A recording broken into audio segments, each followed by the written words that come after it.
Bismillahirrahmanirrahim. Assalamualaikum warahmatullahi wabarakatuh. Waalaikumsalam. Sebelumnya saya ucapkan terima kasih, puji dan syukur alhamdulillahirabbil alamin, dan syukur marilah kita panjatkan kepada kehadirat Allah Subhanahu wa taala. Karena berkat rahmatnya kita di sini bisa berkumpul dalam keadaan sehat walafiat. Amin.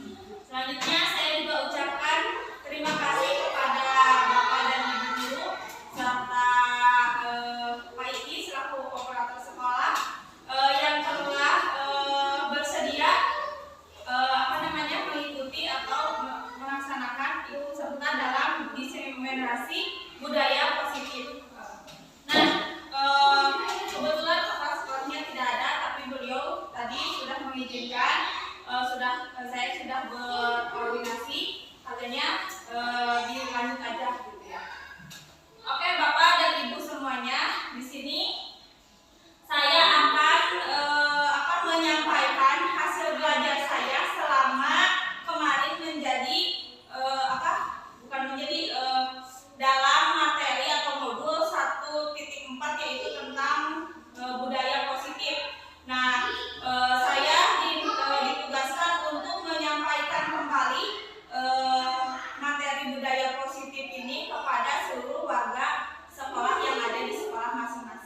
Dewantara menyatakan, nah, di sini ada contoh nilai-nilai kebajikan.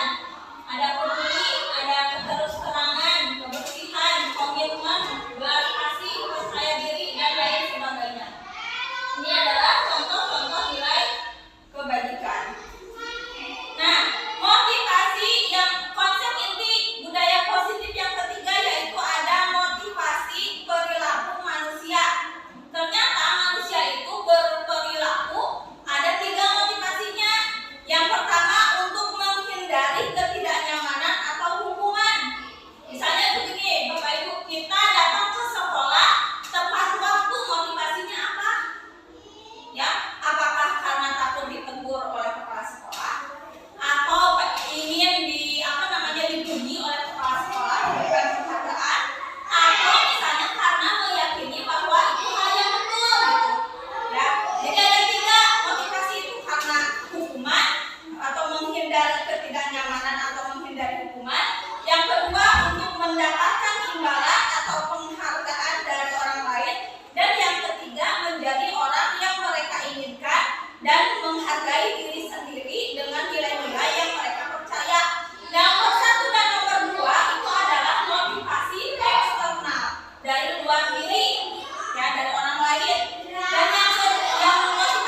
hukuman gitu. Hukuman karena di aturan itu harus memakai warna hitam, tetapi tidak dituliskan konsekuensinya apa gitu ya.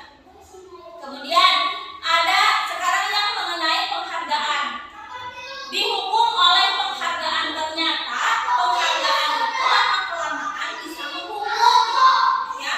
Misalnya ini menurut Alfikon pada tahun 1995 mengemukakan baik penghargaan ataupun hukuman adalah cara-cara mengontrol perilaku seseorang yang menghancurkan potensi untuk pembelajaran yang sesungguhnya, yaitu yang pertama pengaruh jangka pendek dan jangka panjang. Penghargaan tidak efektif, penghargaan merusak hubungan. Nah, di sini saya akan menjelaskan yang merusak hubungan. Misalnya begini, anak di kelas siapa yang misalnya yang bisa menjawab, nanti dikasih snack misalnya sama gurunya, ya dikasih cemilan atau dikasih jajanan gitu ya. Nah, itu tuh akan nanti lama-kelamaan efek jangka panjangnya itu akan merusak hubungan siapa, antara murid dengan guru, antara murid dengan muridnya. Karena apa? Karena nanti akan ada irinya ya, antara si tuae motivasi teh ada untuk misalnya gurunya, terus jadi muridnya itu tidak senang kepada gurunya, bisa gitu ya. Kemudian penghargaan mengurangi ketepatan. Misalnya siapa yang paling cepat beres nulisnya dia pulang. Misalnya asal nulisnya penting baca gitu ya. Nah, jadi mengurangi ketepatan. Kemudian penghargaan menurunkan kualitas ya. Karena ingin cepat ya, tulisannya jadi tidak rapi. Kemudian dia juga tidak paham dengan apa yang dia tulis gitu. Kemudian penghargaan mematikan kreativitas. Kemudian yang terakhir ada penghargaan menghukum bagi siapa? Bagi yang tidak mendapat penghargaan, mereka itu akan merasa dihukum gitu. Nah, sebaiknya ya untuk memunculkan motivasi pada peserta didik itu dilakukan dengan cara restitusi. Apa itu restitusi? Katanya restitusi itu adalah proses menciptakan kondisi bagi murid untuk memperbaiki kesalahan mereka sehingga mereka bisa kembali pada kelompok mereka. Kelompok di sini itu artinya ke jalan yang betul gitu ya. Kalau asalnya dia betul terus dia melanggar, nah harus dikembalikan supaya dia betul lagi gitu dengan karakter yang lebih kuat. Kemudian restitusi juga adalah proses kolaboratif yang mengajarkan murid untuk mencari solusi untuk masalah dan membantu murid berpikir tentang orang seperti apa yang mereka inginkan dan bagaimana mereka harus memperlakukan orang lain. Jadi dalam restitusi itu murid diberi kesempatan untuk berpikir dia itu mau jadi orang yang seperti apa gitu. Dan terus bagaimana cara memperlakukan orang lain seharusnya. Ciri-ciri restitusi yang membedakannya dengan program disiplin lainnya. Yang pertama, restitusi bukan untuk menebus kesalahan, namun untuk belajar dari kesalahan. Kemudian restitusi memperbaiki hubungan. Yang tadi asalnya anak terlambat dihukum, nanti kan anaknya jadi nggak suka nih sama gurunya. Nah, kalau dikasih restitusi, anak itu akan memperbaiki hubungan antara murid dan gurunya. Kemudian restitusi itu adalah tawaran, bukan paksaan. Kalau hukum kan dihukum itu memaksa. Nah, kalau restitusi itu ditawarkan. Kalau misalnya kamu seperti ini, berbuat seperti ini, mau nggak memperbaikinya? Gitu. Misalnya mau Pak, caranya mau bagaimana? Misalnya gitu. Jadi ditanyakan lagi, ditawarkan lagi kepada peserta didik. Terus restitusi menuntut untuk melihat ke dalam diri. Restitusi mencari kebutuhan dasar yang mendasari tindakan, ya. Kemudian restitusi diri adalah cara yang paling baik. Restitusi fokus pada karakter bukan tindakan. Restitusi itu menguatkan. Restitusi fokus pada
di sekolah itu artinya mungkin di rumah dia kurang pengakuan dari orang tuanya karena mungkin saja orang tuanya sibuk misalnya gitu ya.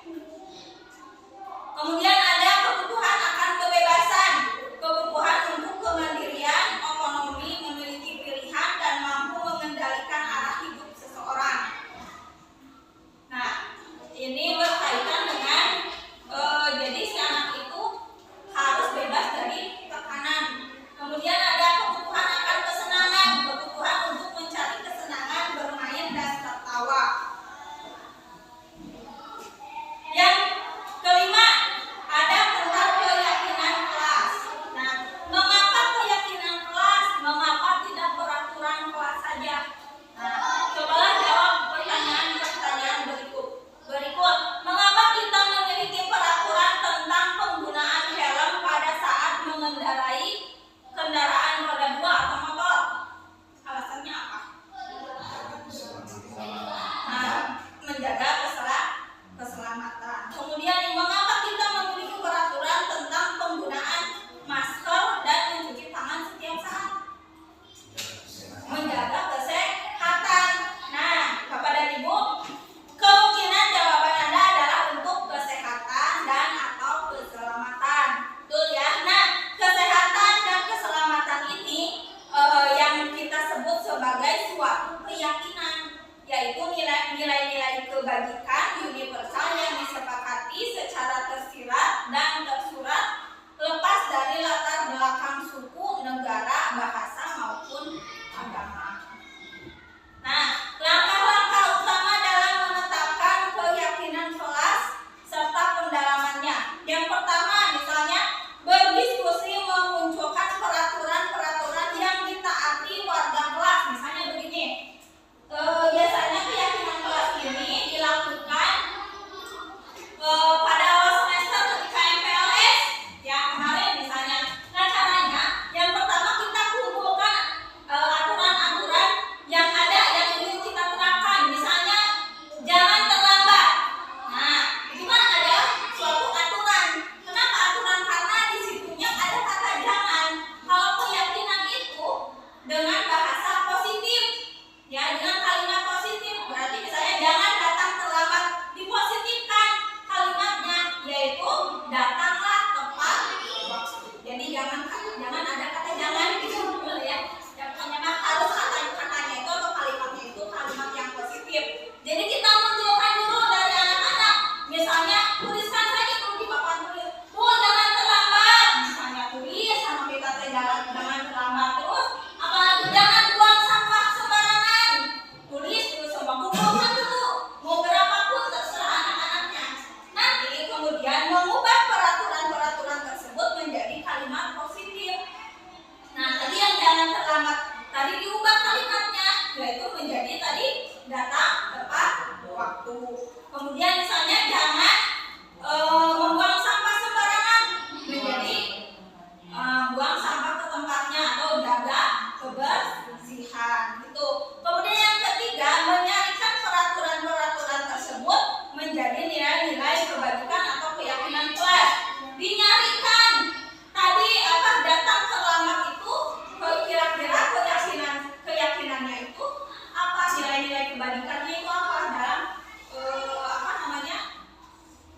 datang tepat waktu, ada kedisiplinan, ada keteraturan gitu ya. Kemudian misalnya yang membuang sampah ke tong sampah. Nah, nilai-nilainya, nilai-nilai kebajikannya yaitu tentang kebersihan, kesehatan gitu ya. Kemudian yang keempat, berdiskusi mengenai gambaran perilaku yang mencerminkan keyakinan kelas. Jadi jangan hanya ditulis saja sudah, kebanyakan hanya sampai 3 tadi sudah begitu kan. Tetapi anak tidak diberikan kalimatnya atau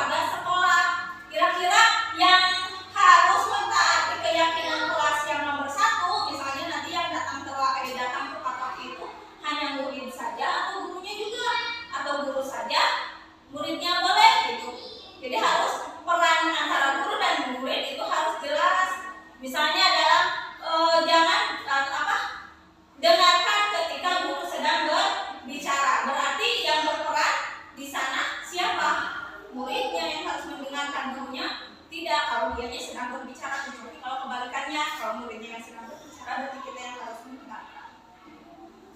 Kemudian meninjau ulang keyakinan kelas dari waktu ke waktu. Jadi harus diingatkan terus kepada anak-anaknya, ditinjau. Nah,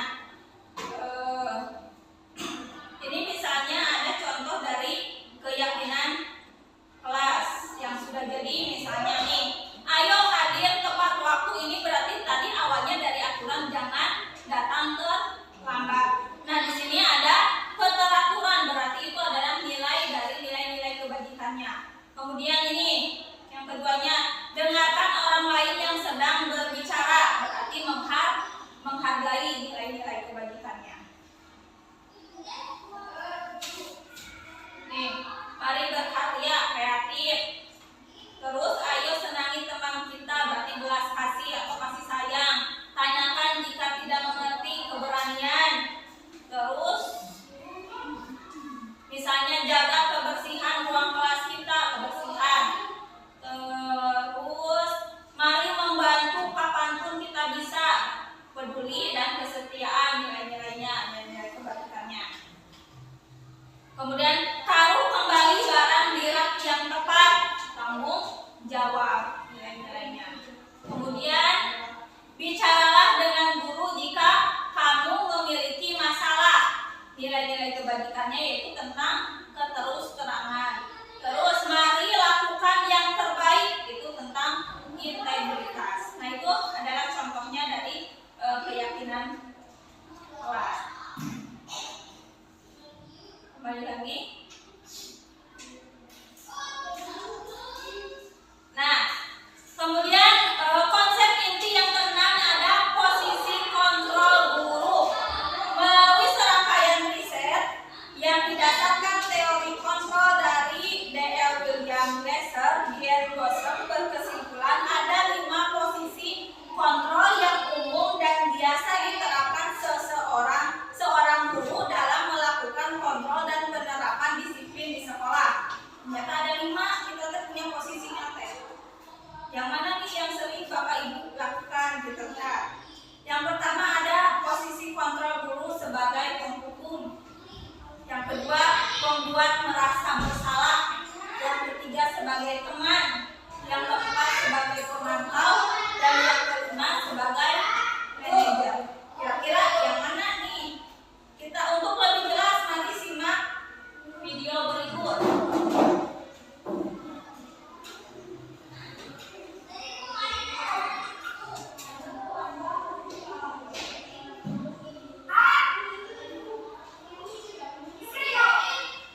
jawab atas segala perilaku dan sikapnya yang pada akhirnya dapat menciptakan lingkungan yang positif, nyaman, dan aman. Jadi di pembelajaran modul ini kita itu guru itu hukuman itu harus kalau perlu jangan ada hukuman ketika murid melakukan kesalahan. Jadi kita posisikan diri kita sebagai manajer yang tadi ada ciri-cirinya, misalnya dengan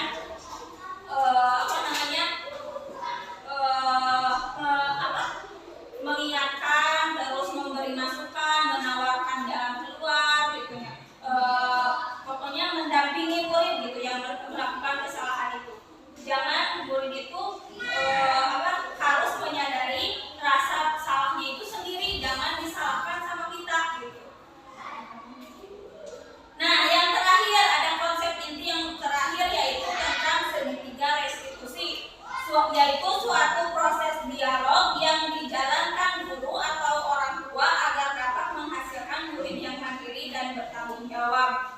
Nah, segitiga restitusi ini ada 3 tahapannya. Yang pertama, ini ada validasi tindakan yang salah. Ketika anak melakukan kesalahan, kita harus memvalidasi tindakan yang salah itu. Misalnya, kamu datang terlambat itu tadi kira-kira sesuai dengan keyakinan kelas kita atau tidak? Kamu misalnya membuang sampah sembarangan itu sesuai tidak dengan keyakinan kelas kita? Nah, itu adalah validasi tindakan yang salah. Kemudian stabilkan identitasnya. Dan yang ketiga, menanyakan keyakinan. Kira-kira keyakinan apa yang sudah kamu langgar? Gitu ya. Ini adalah tahapan dari segitiga restitusi.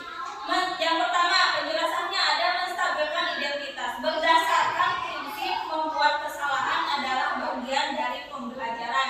Jadi wajar kalau anak-anak membuat kesalahan karena itu bagian dari pembelajaran. Kemudian menggeser identitas gagal ke identitas sukses. Kemudian ada validasi tindakan yang salah. Berdasarkan prinsip setiap perilaku berupaya memenuhi suatu kebutuhan tertentu. Yang tadi ada kebutuhan 5 kebutuhan dasar ya.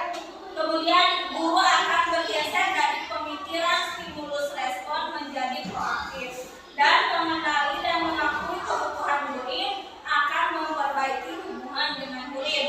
Tadi ya, kalau misalnya kita sebagai penghukum, anak-anak juga masih cenderung berdendam kepada kita gitu ya. Kemudian menanyakan keyakinan. Murid akan diberi pertanyaan-pertanyaan bermakna untuk memunculkan motivasi secara implisit. Motivasi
diberikan apa namanya dukungan agar anak tersebut untuk kedepannya tidak melakukan hal tersebut.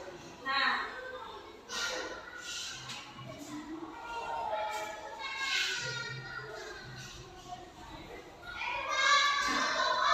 kesimpulannya, membangun budaya positif di sekolah memerlukan kerjasama dari semua pihak, termasuk kepala sekolah, guru, tenaga pendidik, murid, orang tua, dan komite sekolah.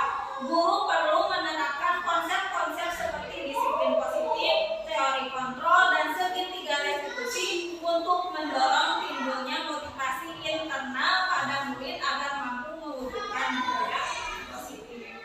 Nah, baik Bapak dan Ibu, mungkin itu yang bisa saya sampaikan dari apa yang telah saya pelajari di modul 1.4 tentang budaya positif dalam kegiatan pendidikan guru penggerak. Nah, mungkin dari Bapak dan Ibu sekalian ada yang memiliki pendapat atau misalnya pertanyaan, bisa kita diskusikan sama-sama sekarang. Dengan Pak Irfan misalnya. Oke, mungkin dalam kesimpulan ini apa yang dari CGP itu kan guru penggerak berarti harus menggerakkan warga sekolah. Dan dari sini juga kesimpulan harus mempunyai kerjasama antara pihak rekan sejawat kepala sekolah, tenaga pendidik dan komite dan lainnya. Ini penerapannya yang kita perlu lakukan adalah penerapannya. Bagaimana kedepannya, yaitu dengan kesadaran diri masing-masing, bagaimana anak-anak kita ini sebagai guru penggerak menggerakkan guru-guru untuk sekolah. Dan pendapatnya mungkin kita akan terapannya harus dengan berbagai pihak kepala sekolah yang akan ada lagi dari yang lain misalnya yang bisa menjawab atau menambahkan. Pak Solid ini biasanya intinya apa yang menjadi kesimpulan pada kesempatan saya ini, kita sebagai guru pendidikan yang ada di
Tulis